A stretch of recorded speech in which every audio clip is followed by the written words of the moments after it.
to chat with me on the side. Today is a very special day because I have a very special young man with us today. He is an awesome, awesome guy with great personality, is super intelligent, and super kind. Please meet my friend, CJ. Hello, everyone. CJ, I'm so glad you're here today. Thank you so much for coming. I'm very appreciated that you invited me here. Of course. CJ was on an episode of Bake With Me. Now, if you haven't watched Bake With Me, you gotta hop on over to Hoffy's Heart on Facebook or Bake With Me Gluten Free on YouTube, and you'll see CJ and lots of other wonderful individuals with different disabilities while we bake some gluten-free goodies. So go check that out.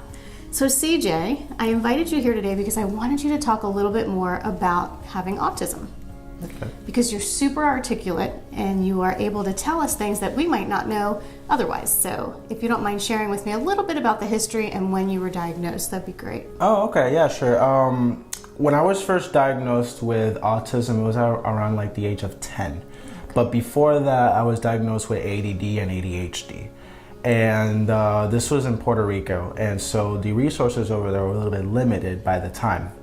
And when I was diagnosed with autism, it was pretty interesting for my parents because they never had, this is the first time for their child to have. Yeah, they had no experience with autism, right, so they weren't really sure what was going on, but they knew something was happening because, like you said, you were diagnosed with ADHD, so they knew there was something going on. Mm-hmm. And so it was very interesting to live in Puerto Rico from those reasons, and. During my middle school years, it was a little bit the same. The kids were treating me the same pretty well. I did come up with a little bit of bullies, over time, but that's normal for these days, unfortunately. But then I moved to Florida around my 8th grade year, and so when I lived here, it was different because everything was done well. Especially for in my condition, I was able to be in disability services. My schools were able to help me out with my tests, especially like extra time or isolation. All those things were done pretty well for me. And I really thank them for that. I thank them that I was able to have my middle school and almost my high school years done well, and the reason I say almost is because I moved to Louisiana as well. Oh, so you've gone from place to place. So now you started in Puerto Rico where the resources may not have been so full for you or right. very supportive, and then you moved to Florida and they understood autism a little bit better, which could also be the gap in years. We started learning a lot more about autism as the years went by and how to be supportive. So maybe that was part of it too, not just location-wise, but a better understanding of autism. Right. So I'm glad you got the support you needed in Florida. Okay, let's hop to Louisiana. What happened there? It was all right. It's just that it wasn't the same as it was here in Florida because I lived in Longville, which was like a really small, I wouldn't say town, it was like a community. Like the only thing that they considered a town, it was because of a post office, but literally, they had a post office. No, literally it was, they had a post office, a gas station, a Dollar General, and a school. Oh, and a church, and that was pretty much it. And one main crossroad. One main crossroad. It was like a highway right there.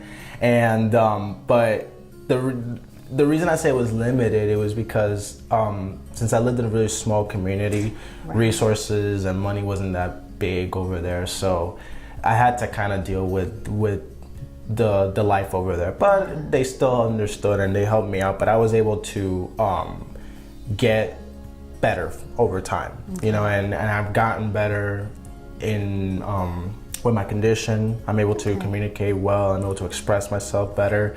I can look at you in the eyes now. I used to not look at you. What did the symptoms look like for you?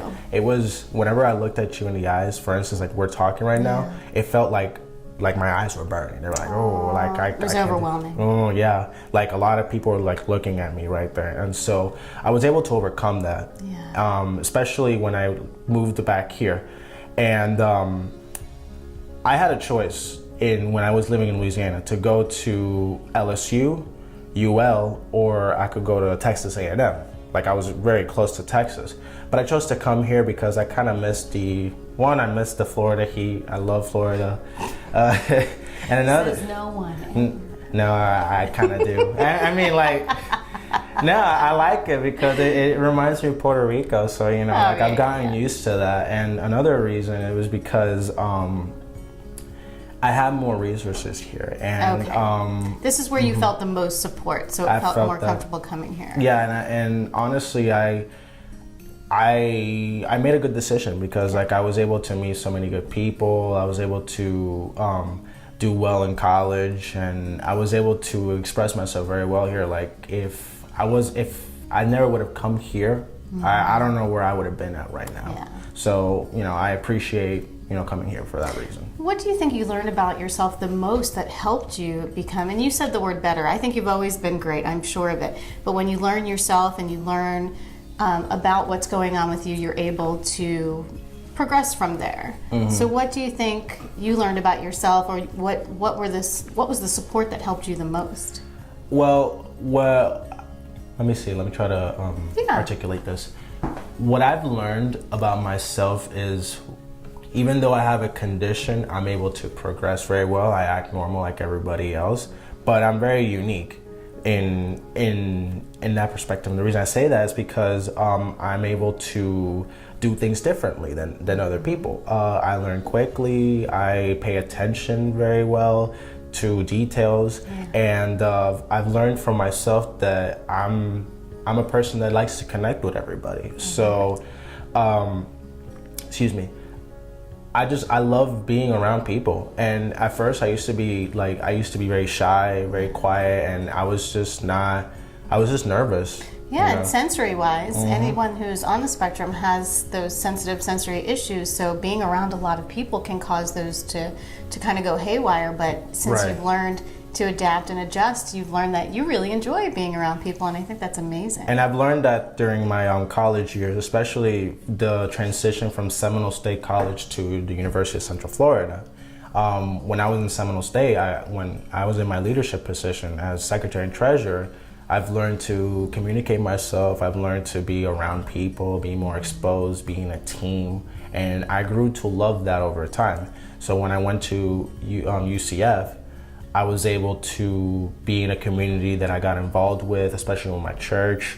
I've learned many things from them. I've learned many things from myself, you know, in a spiritual level and in a physical level, as well as able to speak with people, and I was able to express myself very well. And honestly, it's been a rough journey over time, but at the end of the day, I've learned to do things my way and express myself really, really well. Yeah. And I appreciate that a lot. I love that. I love that. Everybody has their own strengths and their weaknesses. So if we can take the time to support each other and learn those and bring those weaknesses up and utilize those strengths to, you know, the nth degree, I think we can all be successful. And you are absolutely amazing, CJ. I'm so glad you came in today. I think you have a lot to offer. I think it's really great to hear from somebody who can articulate those things.